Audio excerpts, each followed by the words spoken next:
Cheeseheads. Get on your feet. It's Curd and Long. Hosted by Sparky, Fifer, and Ryan Horvath. Welcome in another edition of Curd and Long. Steve Sparky Fifer here, 1250 AM, thefan.com. I'm going to go check out all the interviews I've done over the course of the last week. Normally do about 3 or so interviews each week, and go check that out. Our guy, Bart Winkler, filling in for Ryan Horvath today, who is out there at the Super Bowl in Las Vegas, doing all that fun stuff, doing his show about MGM tonight throughout the week. And I'm sure having just a beautiful time. Bart Winkler is here. You can hear Bart Winkler on CBS Sports Radio weeknights from 9 p.m. to 1 a.m. here on 1250 AM The Fan. Follow him on Twitter at Bart Winkler Show. Bart wearing the purple Bucks hat, ready to roll here on Curd and Long. I had an experience over the weekend, and you're a man of the people. So I'm curious to see if you've run into this sort of person. It's a parent, right? We were at a city tournament, bowling city tournament here locally. And it was a parent, and him and I got to talking about the Packers. And he says, not buying Jordan Love, not buying Matt LaFleur. And I was like, what? And you know, look, when I'm out in public, normally I don't really raise my voice. I try not to raise my voice, but I was yelling at this dude in front of everybody. I was hot. I was like, what do you mean you're not buying him? Wow, he misses a lot of check down throws and short throws. Yeah, he can make the difficult throws, but he can't make the easy throws nearly as much. I'm not sold on him. I'm like, huh? I'm like, and what about LaFleur? He's like, well, he doesn't know how to make a big decision in a big moment. He's not the guy either. He should be gone too. I was like, what? So my question to you is, because you're doing the national radio, obviously, Bart, but you also have a lot of local people, right? Your crew that follows you everywhere you go, that I'm sure are calling in as well. Are you getting still people that say not buying Jordan Love, not in on Jordan Love being that guy going forward? First of all, to your acquaintance, what was he not? Was he not seen? Did he stop watching the season after like week 7? I don't know. I was shocked. I would literally raise my voice. I was yelling at him back and forth. Oh my God, I was so beside myself. No, everything that I've ever said about Jordan Love, including putting him in the top 10 of current quarterbacks, I've received zero pushback on from anybody. Top 10 is right. It's just like accepted. And I think, lumping him together with CJ Stroud, both in their first year as a starter, obviously, but these are guys that you can recognize, okay, they're good. And I think from a national perspective, which I'm trying to get trademarked, when you like see your team play these guys, so there still might be people around the country that are like, what's this Jordan Love of it? But then you see your team play him. Oh, okay. Or you watch that game against the Cowboys, and even though he didn't have that good of a game against the Niners that he did against the Cowboys, people know that game happened and they saw it for themselves. I think the frustrating part about the 49ers game is that throw at the end where they had all the timeouts, cross body, cross field. He hadn't made a decision like that. It wasn't like, oh, that's just Love being Love. Like Brett. Yeah. He hadn't made a decision like that all season. There's been throws that you would like back, but decision-wise, he hadn't made a decision like that all year. So, what I wanted from this team, I think, is what everybody wanted. I think Mark Murphy's talked on it, where we just want to know who the quarterback is. And that got figured out. But then as you went along, I do think that going on the road, winning a playoff game is huge for the development of everybody. Yes. But then also going on the road and losing a game that you really think you could have won. Like, I just think long-term, all of this is good. Even though it was another awful loss, long-term for this team, everything worked out. Everything was good. Okay, so we're sold on Jordan Love, and I'm assuming you're sold on paying Jordan Love like a top 10 quarterback as well, right? You're okay with that this offseason because he gets somewhere around $45 million a year, something like that. You're good. You're not going to freak out. You're fine with that.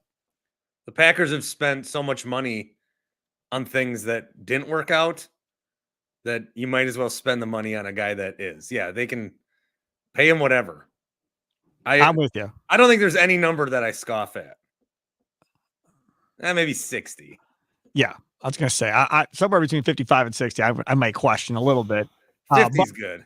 But again, I mean, somewhere in that area, he's going to make more than Daniel Jones at 40. So we know it's north of that. It's just a matter of how much north of Daniel Jones in that contract with the Giants. What about Matt LaFleur now? Let's talk about him. I just had Pete Doherty on last week on Friday on Kurt and Long, and he said he believed that LaFleur actually did just get extended. He thinks prior to last year, and that he might have 3 or 4 years left now with the extension or whatever, which I guess I missed that news. But as far as LaFleur goes, would you agree that he proved anybody that doubted him about it being all Rodgers and it ain't Matt and Rodgers is just covering for LaFleur like he did for McCarthy? Did he prove to you that, okay, he's legit? He's one of the better coaches in the league. Well, he proved me, yeah. And any there's still things like, but this is with any coaches. I think a lot of coaches, when they're faced with a decision, if they could just pause time and have like 10 minutes, they'd come up with the right one. But sometimes it's like so pressure packed. At the beginning of the year, a lot of the complaints or criticisms that I had about Matt LaFleur in year 1 or year 2, I felt like I was still having. I wanted to see kind of love unleashed earlier.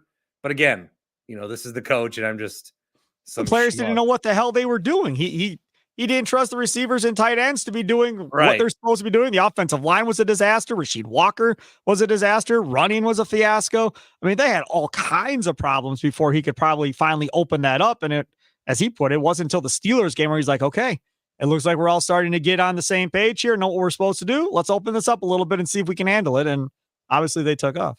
I think some of the stuff with LaFleur, he's won me over in any way that you need to win a person over. I think when you see these videos of him in the locker room, the guys want to play for him. I think I have a caller that sometimes will call in, and he asked me 5 times, but it's the same question. What makes Jim Harbaugh such a good coach? And it's sometimes it's not even about the X's and O's or the in-game management. It's about, can you get a group of guys to believe in what you want and your message? And I think Harbaugh does a great job of that. And I think LaFleur has been doing that here in Green Bay. The other thing with LaFleur too is this was Jordan Love's first year. This was in a way Matt LaFleur's first year as the coach. Yeah. He spent 4 years as a co-manager of the Aaron Rodgers fund or whatever. Mm-hmm. I mean, he when you have Aaron Rodgers and Robert Saleh and the Jets are going through it now, you don't get to be the coach. You have to also manage and go through whatever this guy's putting you through. So this was a different experience for him. And some of the stuff that he might have been going through the first few weeks was different for him because he's not getting he's okay, coach. Yep. Well, okay, coach. Okay. Instead of, right. Well, that's great. But instead, part of that Rodgers article was he wanted Nathaniel Hackett to instill an offense that he would like. And so they worked together to come up with an offense that Rodgers approved of. But then when he would get under center, he would still check out of those pre-approved plays. Why? Because he didn't like the sequencing. In his mind, he wanted the plays to be stacked and sequenced together correctly, which if you go back and listen to LaFleur earlier towards the end of the season, LaFleur talked about that with Jordan Love. He said, look, with Jordan, or was it Stenovich? No, it was Stenovich. Adam Stenovich said this. He said, with Jordan Love, we call a play and he checks out. We know what he's checking to, right? So we know what's being run. He said, with Aaron Rodgers, we'd go back and still not know what the heck he checked to, even after we watched it on film. So it's hard to build. Well, he would just check. I was there in Seattle that one year where he told no one what to do except Devontae run deep.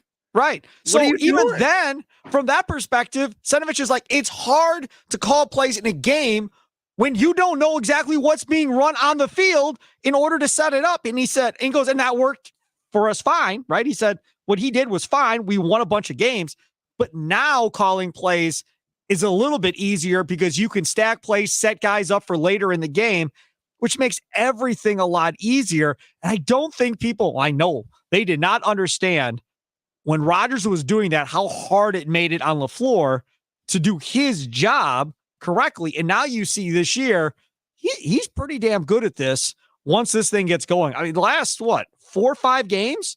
Would they punt like one time a game, maybe? In some games, they didn't punt at all. I mean, this offense was just clicking on all cylinders, and part of it was Aaron Jones being healthy, but still, sequence of play calling and so forth is a big deal. And that's why we go back to Rodgers and Hackett. Yeah, Hackett has all the plays that Rodgers wants, but Rodgers wants him called it a certain way. And if Hackett doesn't do it that way, to hell with you. I know how I want these called. I'll call them myself. At some point, they should just say, Hackett, you're going to stand there. He's going to call the plays on the field. You don't have to do nothing. You don't even need a headset. Just stand there and we'll pay you to be his friend. Because that's exactly what's happening. And that stacking plays part, that was one of the things that I was most excited about the LaFleur hire for 5 years ago. Because, with the whole Shanahan, McVay, all this stuff. But there was a quote, I always attribute it to George Kittle. I forget if he's the one that said it, but I think it was, where he says, sometimes we're not going to call a bad play on purpose, but we'll call a play knowing that a part of it might not work to set it up for either later in the drive or later in the game. And yeah, it's fun calling plays. Okay, let's do it. But to bring in a philosophy of not like play calling like a story, but where there is a reason for something, even if it doesn't pay off right away, I think that's great. You only get like 65, 70 plays. And if you can kind of build off each other, I think that's great. So I hope that we get to see more of that, obviously, next year. Take a quick time out, come back on the other side. I want to talk about the defensive side of the ball because the issue that I had, it took me longer to get there, and that others have had for quite longer than me, which is getting a new defensive coordinator and getting rid of Joe Barry. I wanted to get Bart's thoughts on how this whole thing has played out and went down with Matt LaFleur.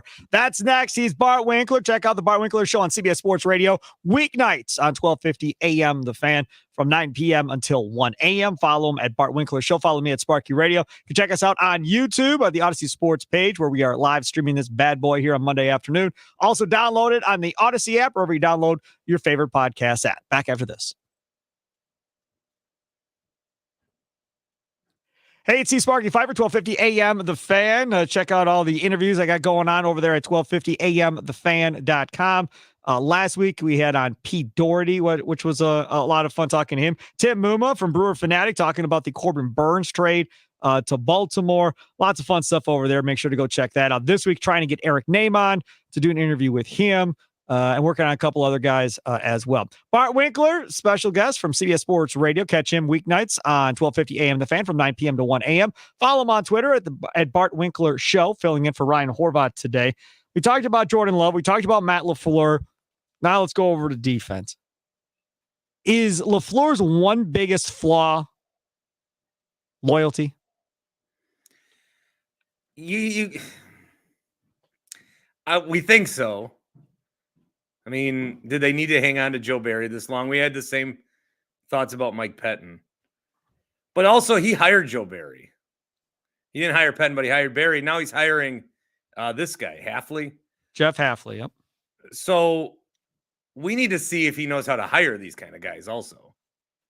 Because, yeah, you were loyal, but that was also your decision.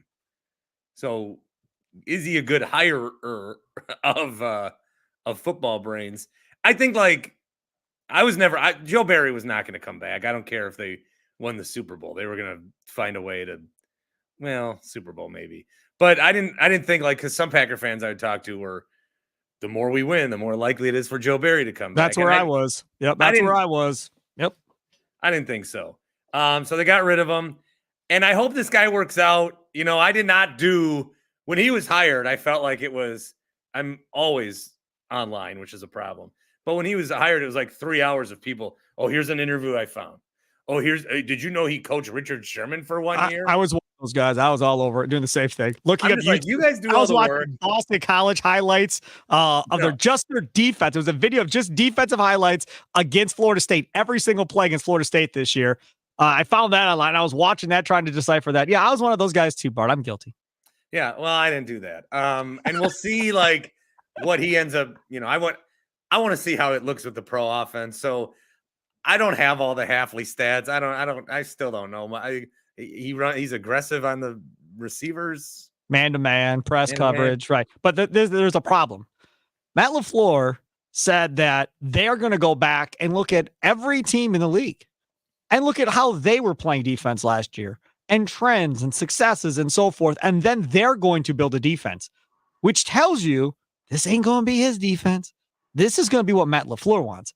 And I'm also here to tell you that Brian Gutekunst is going to draft who he wants. And then this defensive coordinator is going to have to make it work, similar to Dom Capers and Ted Thompson. This is not going to be the way it should be, which in Baltimore and Pittsburgh for the last 20 or 30 years, they draft specifically for that defense. Oh, look, a 4-3 He's the highest on the board, but he doesn't fit our 3-4 defense. Not taking him. We'll go with the next best player on our board. Where in Green Bay, oh, look, Nick Perry, a 4-3 we'll just stand him up. They'll figure it out. And we'll play him at 3-4 outside linebacker. That type of crap has been going on forever, regardless of who the defensive coordinator is. And if Goody is going to continue to do that, it's going to make the job of a defensive coordinator on this team all the more difficult. I just want to see them because 2 years ago, I really thought that defense was going to be like insanely good. Mm-hmm. And you look on paper, like if you look at the depth chart, it's like there's some good guys here. This could be a pretty good defense. I would like for them to build a defense around, like it's too late to do that way. So if you can build a defense around what you have, like you have guys, I think there's plenty of coordinators that can come in and see, oh, these are the guys I have. Here's how we'll use them the best way. I don't feel like these guys are ever being used in the best way. They're just, again, they're square pegs filling in round holes and plug and play, and that doesn't work. You've got a lot of talented guys. They've been drafting faster, quicker guys. You've got guys that can play defense. Figure it out where you can maximize their ability, and you might have a pretty decent defense, especially the front seven. So I hope they come in there and do that. Again, this guy's stepping on from a coaching job to be a coordinator. I know he's worked defensively in the past, but I hope there's not like an adjustment period there. We'll see. I have a feeling the reason they're not getting everybody they want, because there was a report that they offered one of the Baltimore guys the head coaching job and he didn't take it. And he decided to stay in Baltimore instead, I think it was, as their defensive coordinator. I think part of the issue is because during this interview process, there may be that conversation of, we know what you run, but we don't know if that's best for us. But we want to run a version of something of what you run, but we want to build our own type of defense together with the players that we have, versus saying, okay, if you're the defensive coordinator, who fits the scheme that you have, who doesn't, what type of players do we need to get in the draft to make your defense work? I don't believe that's how this is going. So I don't think, they went to the new defensive coordinator, Hafley, and said, all right, man, so if we go 4 down linemen, who's the 4 down linemen? Who do you want to play with their hands in the dirt, right? Do you think Van Ness is a guy that can play the 4-3 Do you still want Preston Smith? How does Rashawn Gary fit into this? Who's in the middle? Is it Quay Walker in the middle, or is he now an outside linebacker in this defense? I don't think that's how it's going. I think it's, dude, these are our guys. We don't mind what you do, but we're going to make this work so all of our guys are utilized the best way we think they should be utilized, and then we'll figure it out together. I don't think I like it. I don't think I like that approach. I'd rather have the defensive coordinator go, he's good. He doesn't fit.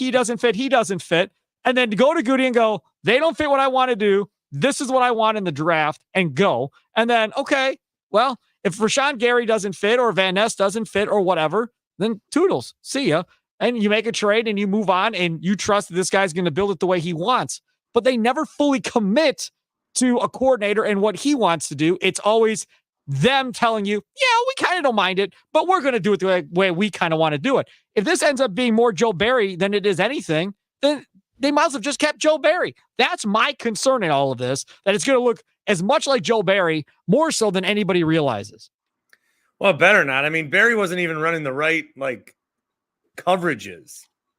Like he's in dime on the goal line in Pittsburgh. Yep. Mm-hmm. I mean, so if we can just get a guy, because there's a low bar here.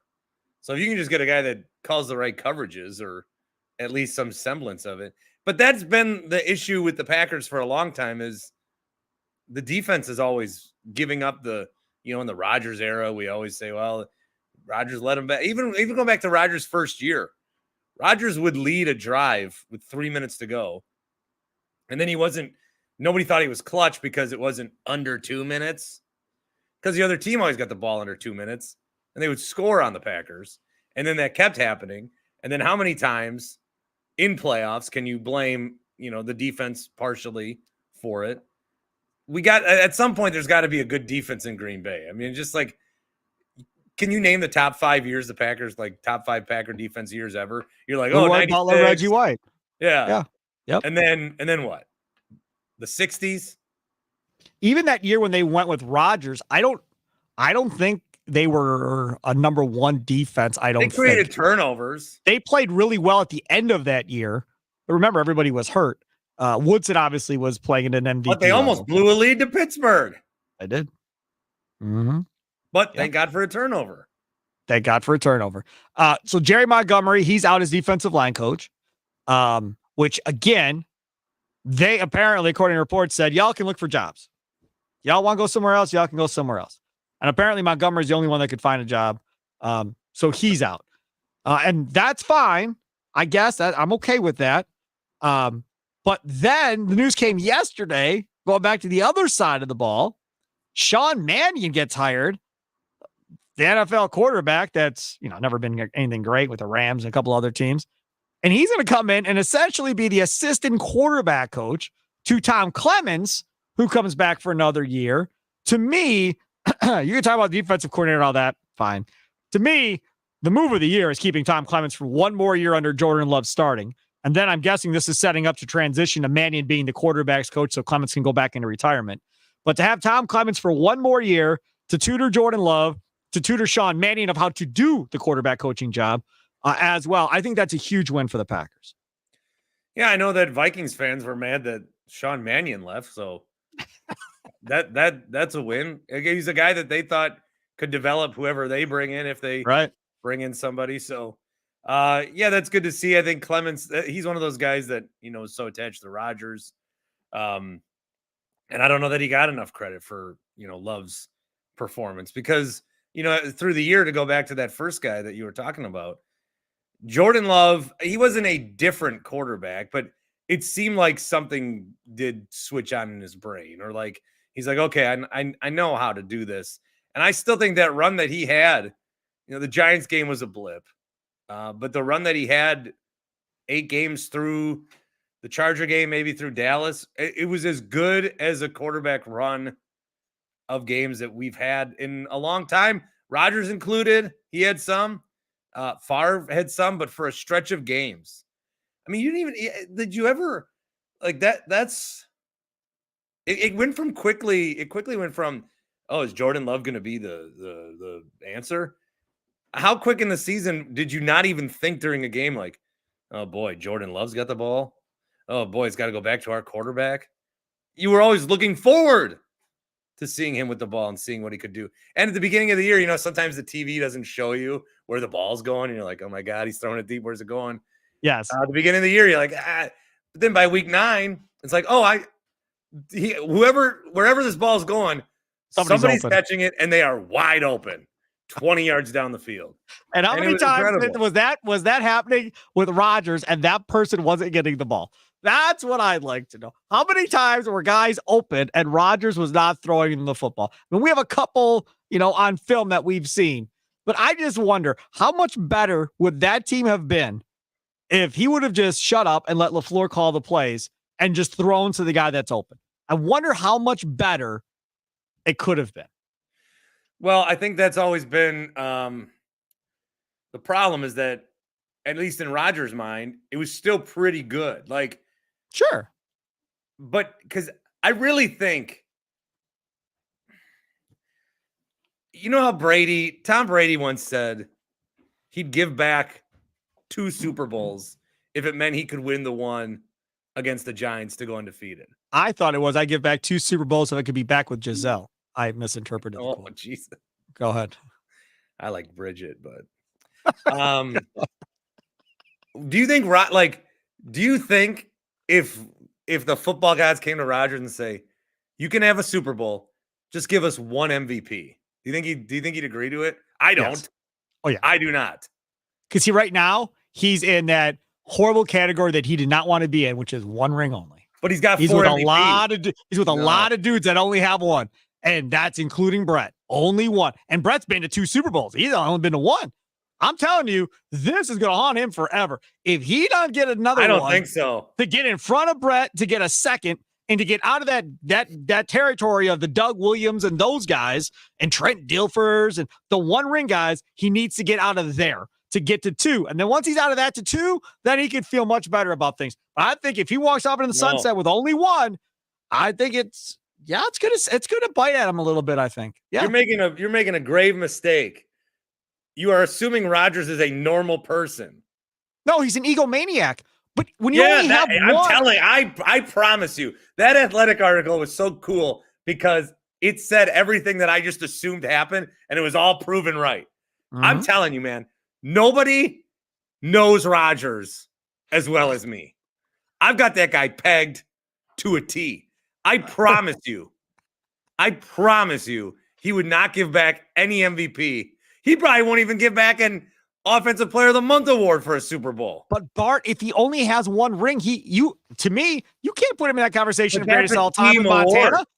But you're putting him in an MVP conversation. I'm saying Rodgers is not a team award guy.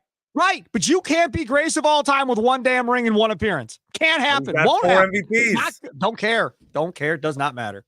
Got 1 damn ring. Now, let me tell you what else. Fans, you know I'm fan police also. Yeah.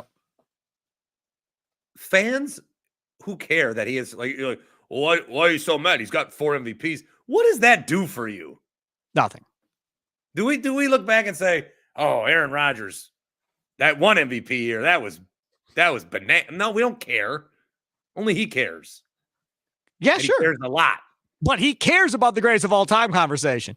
And if he says he doesn't, he's lying, because it's always been wanting to be that guy with the best quarterback rating, with the least amount of interceptions. He wants to be there. With 1 ring, I'm telling you, I don't think he can be there. You could talk about arm talent. Yeah, one of the best ever. Maybe the best ever as far as arm talent goes. But if we're going to put the whole package together and winning in the clutch, winning big games, having big moments, he's not there. He's just not there. I mean, I didn't want this to be an Aaron Rodgers podcast, but he's, in my opinion, he's not there. Love had 4 fourth quarter come from behind wins this year or something like that, or game-winning drives in the last 2 minutes or whatever it was this year in his first season as a starter. That's pretty damn good. Now he's got to do it in the playoffs, but that was pretty good. That's pretty impressive for Jordan Love in year 1, Bart. Do you know that we've known each other now for 10 years? It's random, but sure, Bart. 10 years. Okay. What? Take a quick timeout so Bart can home with more random crap. Check out his show, because that's what his show really is. It's just random thoughts with Bart throughout the night from 9 p.m. to 1 a.m. on 1250 a.m. The Fan, the Bart Winkler Show, CBS Sports Radio. We're all very proud of him having his own national radio show. Follow him on Twitter at Bart Winkler Show. You can follow me at Sparky Radio. Come back. I want to get Bart's thoughts on the Super Bowl and wrap this bad boy up here. Kurt and Long. Download it on your Odyssey app, or if you download your favorite podcast app, check us on the Odyssey Sports YouTube page as well.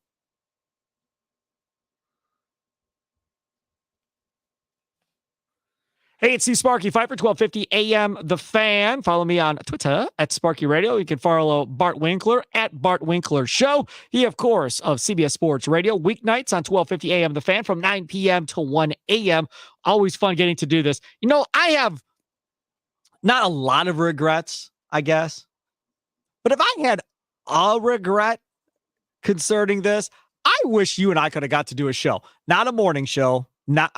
Bart in the morning was Bart. That was Bart in the morning. This Bart here, like in the afternoon, Bart, I've told you this before. When Bart would fill in for Rami or do the afternoons, I was like, I love Bart in the afternoon. This Bart right here is serious. Bart at night doing CBS Sports Radio. Love that Bart. Bart in the morning, I wouldn't want to do a show with you because I couldn't match you. You're at a whole different level of energy. Your brain's in a whole different space in the morning. I couldn't do it. But Bart in the afternoon. I'm a morning man. This nighttime show is. Oh, it's good. You just hang in there. You're doing just fine. Getting a lot of calls from around the country. The show I think is good. It's hard though. It's like. Don't worry. I bet you you're. I'll guess. I'll say this. I bet you within 3 years you're up somewhere up higher on the totem pole on that lineup, and I bet you're not having to do 9 to 1 anymore. We'll see. We'll see how it all plays. Whatever gets me to Radio Row. No. I don't even want to go there. I think Don't I would struggle there. I saw Jim Rome is not even on Radio Row this year. He said, the hell with it, I'm out. So he's doing it literally at the Bellagio in front of the water and the fountains and the Dan whole Patrick's deal. doing the same thing. Yep. Brilliant. He's at a Absolutely different brilliant. hotel. Yep. Yeah. Just get out of there and have your own show so nobody's stealing guests from you while you're trying to do it and getting bothered and all that stuff. I think it was a good idea. All right, let's talk about the Super Bowl since we're on Radio Row and Las Vegas. There is no way on this God's green earth I'm rooting for the San Francisco 49ers to win this game. I really don't care about the Super Bowl, to be honest with you. Probably will watch it, but I really don't care who wins one way or the other than I don't want it to be the Niners because I cannot have it be the Niners. I'll deal with Patrick Mahomes, greatest ever. Andy Reid gets another one.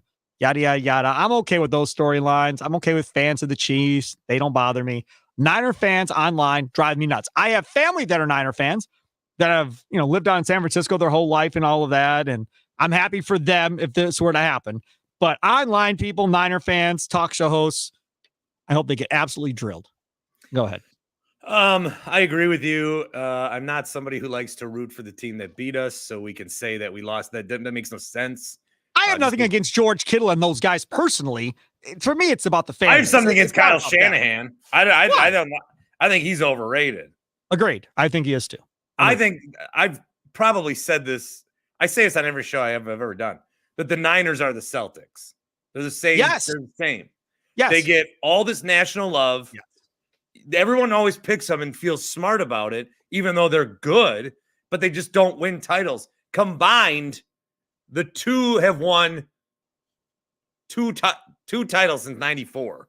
And the bad thing is, if they lose, it's going to be, well, you lost to Mahomes. Just like when you would lose to Jordan and the Bulls. Well, you lost to Jordan. They lose, then Shanahan's choked in 2 Super Bowls, but both to Mahomes, and Correct. 2 NFC championship games. That's his out every time because he lost to Mahomes. It's like losing to Jordan. I'm getting heat because I've admitted, like, Brock Purdy's good, but he's not great. No, agreed. And people are like, oh, he's great. So the problem with this game is that Love outplayed Purdy. Even though he threw the interceptions, he still outplayed him to me. But Purdy, the first half he was awful. And then the second half, he's like running around, and all of a sudden running quarterbacks are accepted now after they weren't for 30 years. So how do you bet against either guy? How do you bet against Patrick Mahomes, who is like the new Tom Brady? And then how do you bet against Brock Purdy, who's also like the new Tom Brady? Who do you bet against? Who's going to lose this game? The Niners have not looked good in either of the last 2 games. They didn't look good against the Lions. How are they favored? Well, I understand what they are. Right, because everybody's been on the Niner bandwagon since the start of the season. I'm just telling you, they had no business winning that Packer game. They did fine. Then they played the Lions, and the Lions got out on them early too, and they had to figure out how to come back and win that game.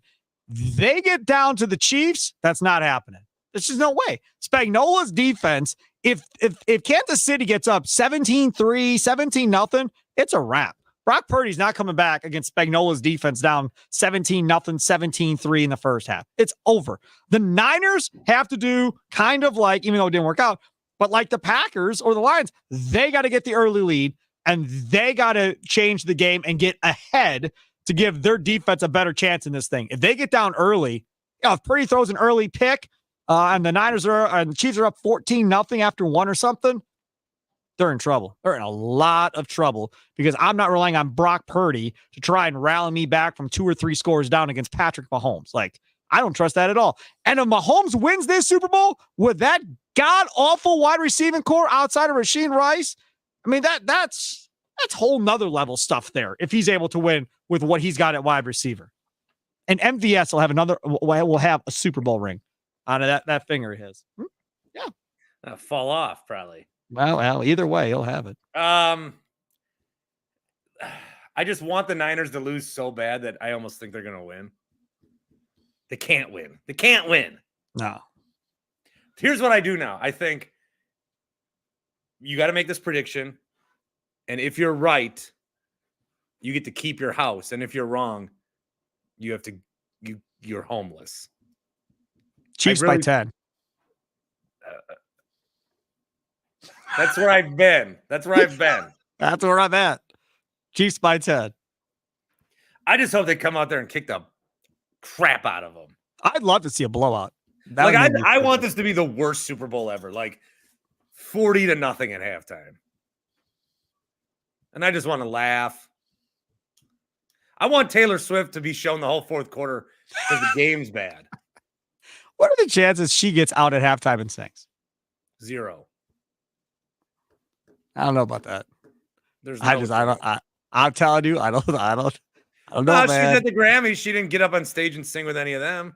I don't care. I could very well see her being in a suite and having a microphone. And all of a sudden the spotlight goes, shoop, and she's literally has a microphone in the suite. Well, I'm telling you, nothing about this would surprise me dude, look at how much the TV ratings, all that other stuff has jumped every time the Chiefs are on and she's there.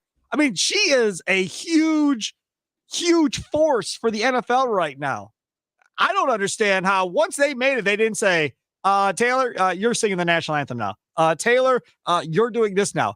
And having her involved somehow, some way to wrap around. Well, what about the game? What about the games that you've gone to as a fan? You get excited for that. What if you show up at a game as a fan and they're like, no, we need you to work now. We need you to cover the game. You'd be like, screw that. I'm here as a fan. She's just there as a fan. Don't make her work. It's a fair point. Yeah. Fair point. Taylor on the comments says, always great to see you two chatting sports together. Thank you, Taylor. Appreciate it. All right, that'll wrap it up for another edition of Curd and Long. Always fun to talk with Bart Winkler. Always fun to listen to the Bart Winkler Show weeknights from 9 p.m. to 1 a.m. here on CBS Sports Radio on 1250 a.m. The Fan. Follow Bart on Twitter at Bart Winkler Show. Follow me at Sparky Radio. Check out the interviews at 1250 a.m. thefan.com. We'll be back at it. Do it again on Wednesday. We'll have to find another co-host because I believe Horvat is out this week as he's doing all this fun stuff at the Super Bowl in Las Vegas. He texted me at 1 a.m. He was tweeting at that same time. He said, I wish you were here, man. Yeah, he had a Roman Reigns tweet, I believe, at 1 a.m. Oh, before we wrap it up, real quick, you're still a wrestling guy, right? Yeah. I almost forgot. Okay, I'm not. I think they all saw you tweeted about it. That's how I knew it got big, that you tweeted about it. Right. Okay. So my buddy Jake is a huge wrestling fan still. So I always got to hear this crap from him. So he's like, The Rock. He's texting me. I was like, oh, Lord. So then I see it come across Twitter. Fine. I'm telling you right now, this whole Cody Rhodes Rock thing, and Cody Rhodes gives up his moment to Rock, and fans are pissed off at The Rock and tweeting at him. I'm reading all these stories about people all mad at him. He should turn. They should heel turn him. That's what should happen. He should come out Thursday Cody night. Or The Rock? Rock should heel turn. Yes. Rock should come out the night one of WrestleMania, which, by the way, stupid. Hate the 2-night thing. So you come out night one, just like the NBA draft's going to be 2 nights. Also equally as dumb. Maybe worse because it's the second round. Okay. So either way, so you come out that first night and Rock says, hey, man, I'm the people's champ. I'm all about the people. You know, I got this football league that we want people to go to, everything else. I'm not trying to make anybody mad, whatever. Like, it's my cousin. Why would I want to fight my cousin really anyhow? They wanted me to fight my cousin, whatever. Cody, hey, man, have your chance. No big deal. Good luck to you. And okay. So Cody goes out there, wrestles that match. And then, of course, Rock comes running in, hits him with a chair, whatever happens. Boom. And match gets done. And Roman Reigns says the brains of the bloodline this whole time has been The Rock or whatever. And then The Rock heel turns. And then, you know, throughout the year, whatever else, he shows up a match here, does the whole video screen thing for the bloodline and says all this crap and pisses people off or whatever. I just think that's something people wouldn't necessarily see coming at the end of the day if they were to do that. But now he's going to go do this dumb match and whatever. I'm so sick of all these old guys being involved. Well, they took 2 years of storyline, Sparky, and they threw it out the window. Just have Rock come back and win the Royal Rumble if you wanted to do this. Could have. Yeah. Then nobody's pissed. Nobody's mad. And he doesn't have to wrestle the way I said it. He's got to do a chair shot. Doesn't even have to be in a match. I think he'd be even happier with this. I don't even have to be in a match. In real life, he's trying to win the match behind the scenes. He came back to lose, but now he wants to win, and he's on the board now. Of the WWE? Of TKO Endeavor, yeah. Well, Vince ain't. He is Bart Winkler. That's another reason this is happening. That's exactly right. That Vince McMahon stuff is not good. And I guess there's more, and it's worse. Yeah. That's the problem with the human condition. We never is never enough. But he We was always want one more dollar. We want Yeah. one more. We always want we want one more little bit of power. We can never just be happy with the Greed. Greed Yeah. is the deadliest of the sins. Yes. I always say that. 1,000%. No doubt. Yep. Bart Winkler, follow him at Bart Winkler Show. I'm done talking wrestling for the rest of the year. At Sparky Radio as well. Enjoy the rest of your day. Toodles.